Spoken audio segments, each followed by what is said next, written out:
Tatandaan nyo mga trim, para makatipid kayo, hindi ko kayo na. Kumbaga, tip na. Hindi kailangan na MRI. X-ray lang. Sapat na yun. Ang MRI kasi mas mahal. Ano kasi, nagpapa-therapy to muna po. Ano Lumipis siya yung dito eh, niyo? tawag dito. Umikab po ako, tapos nag-lock siya.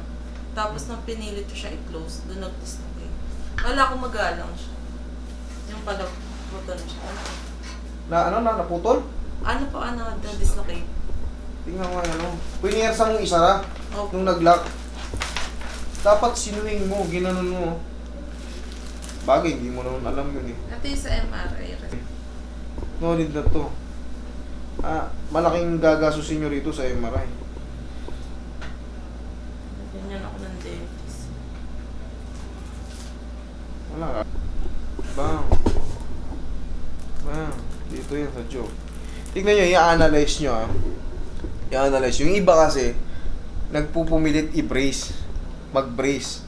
Akala nila man kasi makakatulong. Pag jaw problem, yung mga tip na yan, hindi makaka-apekto yan sa jaw. Ay, hindi makakatulong pag binrace yan. Ang magi-grip lang nun, yung mas the best ang brace sa mga sungke, 1 seat apart ng ngipin. Tulad niya, may 1 seat apart siya, may ganyan. Mako-compress kasi yan eh. Tapos, yung mga magagaling mag-brace, nilalagyan ng tukod dyan para umahon yung may mga sungke. Yan, yung mga open na yan. Hihigpit kasi yan, yun ang anong dulot ng brace. Pero yung sa jaw, katulad yan, no? Dislocate yan, no? Ito, hindi. Oh. Magkaiba, laki ng ano nito, oh.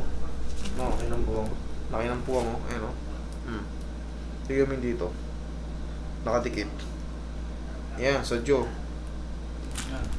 Dito. Dito. Sumasakit siya. Masakit siya sa ulo. Sakit sa ulo. Tsaka Palit kayo ng upuan, tol. imbalance. Dito ka.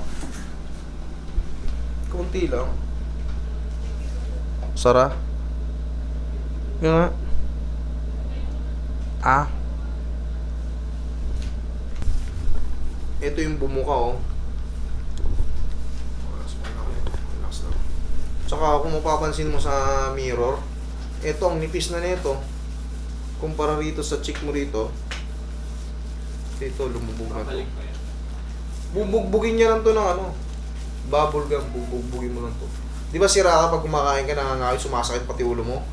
Pag binubugbog mo ng kain, dito bugbugin mo ng pagkain ngayon. Pag na-align na to.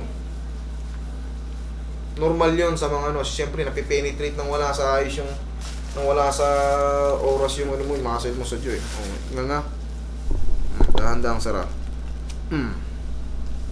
Diba? Sarap. Diyan ka lang. Nakita mo. Tug. Ganun lang ako. Diyan ka lang. Basta relax ka lang muna. Ang gagawin mo, di ba, hindi kumakain tayo, lalo siyang napapasama kasi wala sa timing eh. Kain tayo ng kain. Ano mas malaki? Dito o dito?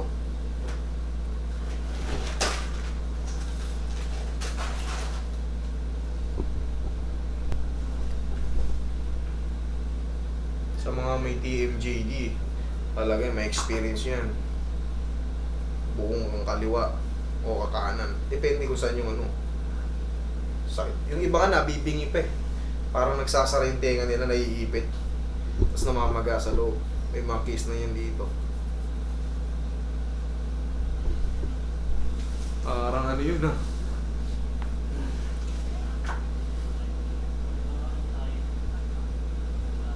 Dali ah.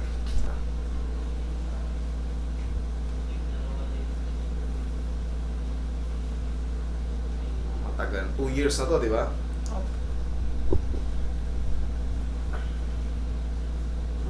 Nga. Sarap. Wala na. Nga. Sarap. Bugbugin mo to ngayon ng kain ha. Masakit ba? Medyo lang. Dito, bugbugin mo to. Yan, bugbugin mo to ng pagkain. Bubble gum. Mga ilang days, maging strong na to. Pag naging strong na to, mawawala na yung anong awit na yan.